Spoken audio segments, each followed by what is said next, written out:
Aš į diskoteką ratais atvažiuoju, mano ratai blizga, aš gerai vairuoju. Su Egidijumi Sipavičiumi susitikome ne prie scenos, užkulisiuose, ne repeticijų salėje ir ne kurioje nors didmiesčio kavinių, o ramioje vietoje maždaug 70 km nuo sostinės. Tikrame gamtos prieglobstyje, kur pro virtuvės langus atsiveria vaizdas į ežerą, o netrukus bus girdėti sugrįžtančių gervių klyksmai. Ko gero ir pats Egidijus neįsivaizdavo, kad kažkada gyvens būtent taip. Jau galim pasakyti, viduramžio krizė.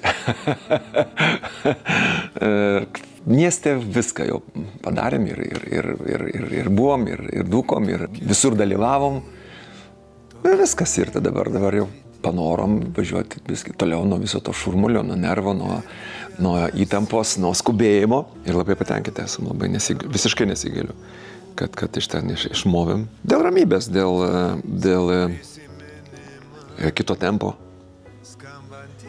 Viskas vyksta lėčiau, viskas vyksta gamtoj, pastebi, kaime čia būdamas pastebi gamtos kaitą. Iš pat pradžio Egidijaus ir jo žmonos planas buvo tiesiog įsikurti ir gyventi. Buvom nusprendę, kad gyvensim kaime, bet miestietiškai. Tai turėsim kažkokį tai žolės plotą apie namą prižiūrėtą, kažkokį tai krūmus, vaismedžių porą.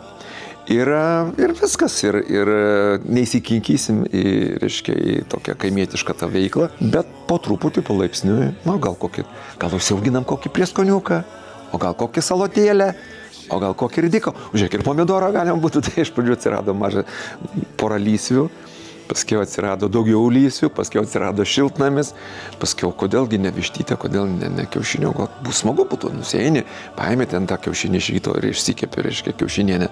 Tai 4 vištos atsirado, iš pradžių maža tokia vištytė, paskiau labai smagu matyti augančias tas vištas, perinčias ir toks, mesgi, sakym, gali būti terapinis, stebėti vištų gyvenimo. Sėdi, žiūri jų tarpusavį, tos santykius, aiškinimusius, kas ten su kuo konfliktuoja, kas su kuo nedraugauja.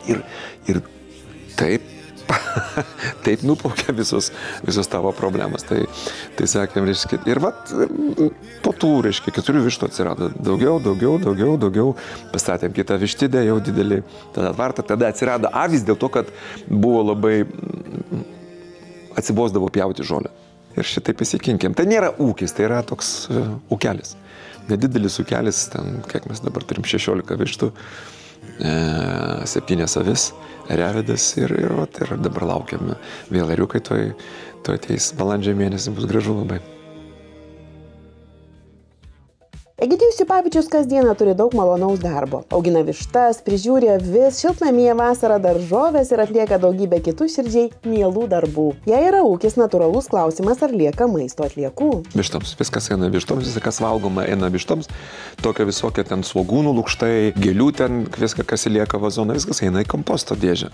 Tas kompostas paskiau patenka į daržą. Labai sumažėjo tų mišrių atliekų, kai įsigijome vištas.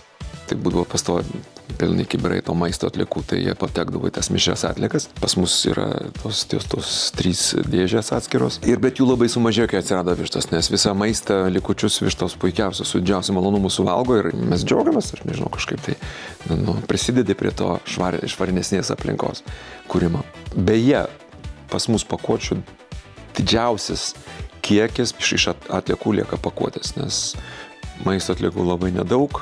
Pakuotė sudaro didžiąją dalį ir tai, aš manau, yra didžioji problema.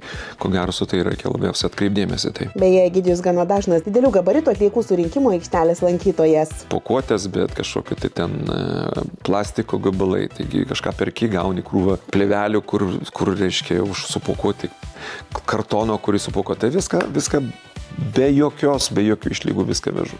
Galima deginti lyg tai, bet nebekyla ranka ir nebegaliu mesti laužą ir ten dūminti, užteršti aplinką to dalykų, kurį gali panaudoti dar ne kartą. Tai aš ir raginu visus daryti taip. Pagalvokime apie tai, apie tai, kur gyvename ir ką darom su ta savo žemelė, nes jinaigi iš tiesų ne ant šiukšlių gyvename. Gyvename ant žemės, kvėpuojame oru, o ne dūmais atliekų. Apie dūmus Egidijus daro viską, kad jų būtų kuo mažiau. Dabar jau viską daro saulė. Malkų praktiškai nebereikia. Tai visą dieną užkaitina mūsų akumuliacinė talpa, užkaitina elektra, kurią gamina saulė ir viskas naktį šildo namus, dieną vėl iškaitina, vėl naktį šildo namus ir viskas. Sumažėjo darbo, sumažėjo dūmų iš to mūsų katilinės ir visiems geriau ir aplinkai ir man. Egidijus nepaprastai daug keliauja. Kuri šalis jam paliko švariausios šalies įspūdį? Lietuva. Žinokit, Lietuva. Tikrai mes vat, važiuojam ir džiaugiamės. Iš tikrųjų, kai palyginti tą pačią Italiją, mes ten skrendam, paskui nuomojasi automobilį ir važiuojam slidinėti, tai tikrai daug nešvariau negu pas mus. Pas mus labai švaru, žmonės labai sąmoningi ir visai nesenai ir pas mus, kas tam galvoja apie aplinką, galvoja kaip išgyventi, kaip užsidirbti, kaip pavalgyti, O ta aplinka, prie ko čia ta aplinka, Dieve mano, tai buvo. O dabar žmonės, kai jau prasigyveno, kai jau išgyventi nebėra ta tokia didelė problema, pradėjom rūpintis, iš tikrųjų pradėjom ir kaip kaimai gražėja, kaip sodybos gražėja, ar ne? Dabar jau viskas, dabar žiūrėk ir pievelės, ir pavėsinės, ir namai sutvarkyti, ir stogai pakeisti, labai gražu, labai džiaugiuosi, aš važiuodamas per Lietuvos kaimus tikrai džiaugiuosi kaip švariem, kaip gražiem. Ir sąmoningėja žmonės, natūraliai.